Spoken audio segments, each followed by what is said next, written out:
Audiolivro organizado por Cristiane Batista com fim de instrução. Inscreva-se, grata. Alguns sonhos de Descartes, uma carta a Maxime Leroy, 1929. Sigmund Freud. A presente tradução inglesa é versão modificada da publicada em 1950. O primeiro rascunho deste artigo parece ter sido escrito por volta do fim de fevereiro de 1931, mas só foi terminado no verão desse ano. Jones, 1957, 176. O presente estudo constitui um reenunciado das descobertas anunciadas por Freud 6 anos antes, em seu trabalho sobre Some Psychical Consequences of the Anatomical Distinction Between the Sexes, 1925J, do qual um certo exame será encontrado na nota do editor inglês àquela obra, Standard Ed. 19, 243. A publicação desse trabalho anterior provocou consideráveis repercussões entre os psicanalistas, especialmente, talvez, na Inglaterra, e elas podem ter estimulado Freud a retornar ao assunto. A última seção do presente artigo contém, coisa bastante fora do comum nos trabalhos de Freud, algumas críticas de uma série de outros artigos.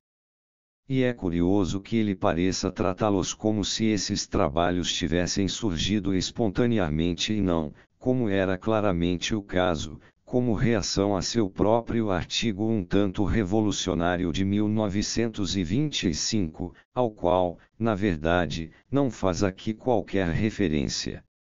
Existem, contudo, um ou dois aspectos sob os quais esta obra amplia sua predecessora. Dá nova ênfase, obviamente com base em material clínico recente, à intensidade e longa duração da ligação pré-edipiana da menina à mãe. Contudo, de mais interesse, talvez, é o longo exame do elemento ativo na atitude da menina para com a mãe e na feminilidade em geral. Aproximadamente um ano depois do aparecimento deste artigo, Freud retornou ao tema da sexualidade feminina na Conferência 33 das New Introductory Lectures, 1933, que trata do assunto em linhas muito semelhantes às presentes, ainda que de maneira bastante menos técnica. Termina, ademais, por um certo estudo das características das mulheres na vida adulta. Alguns sonhos de Descartes, uma carta a Maxime Leroy.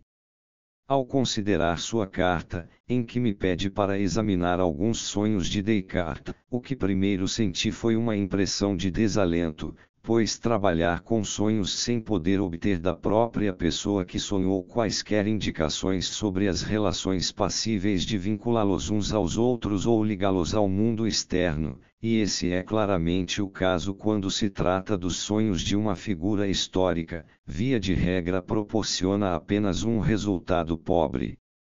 No caso, minha tarefa mostrou ser mais fácil do que tinha previsto, não obstante, o fruto de minhas investigações sem dúvida lhe parecerá muito menos importante do que teria o direito de esperar.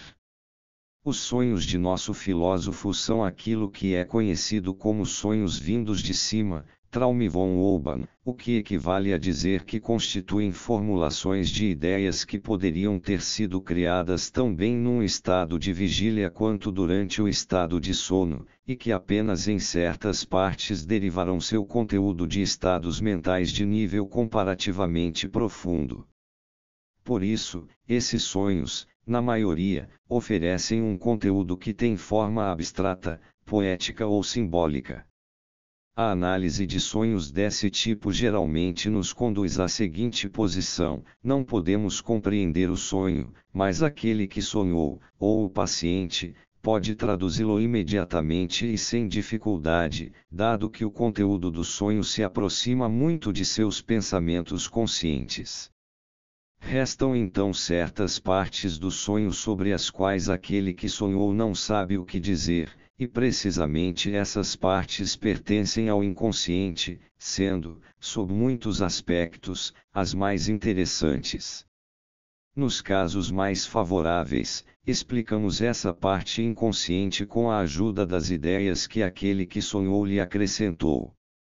Essa maneira de julgar os sonhos vindo de cima, e essa expressão deve ser entendida em sentido psicológico, não em sentido místico, é a que deve ser seguida no caso dos sonhos de Descartes. O próprio filósofo os interpreta e, de acordo com todas as regras da interpretação de sonhos, temos de aceitar sua explicação, mas se deveria acrescentar que nenhum outro caminho, que nos leve mais adiante, se abre para nós. Em confirmação da explicação dele, podemos dizer que os obstáculos que o impediram de se movimentar livremente nos são perfeitamente bem conhecidos, constituem a representação, por parte do sonho, de um conflito interno. O lado esquerdo representa o mal e o pecado, e o vento, o gênio mau, animus. As diferentes figuras que aparecem no sonho não podem, naturalmente, ser por nós identificadas, embora Descartes, se fosse interrogado, não teria deixado de identificá-las. Os elementos bizarros, dos quais, incidentalmente, existem poucos, e que são quase absurdos, tais como o melão de uma terra estrangeira e os pequenos retratos, permanecem inexplicados.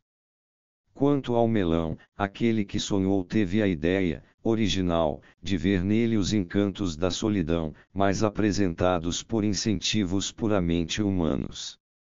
Isso de certo não é correto, mas poderia fornecer uma associação de ideias que conduzisse a uma explicação correta.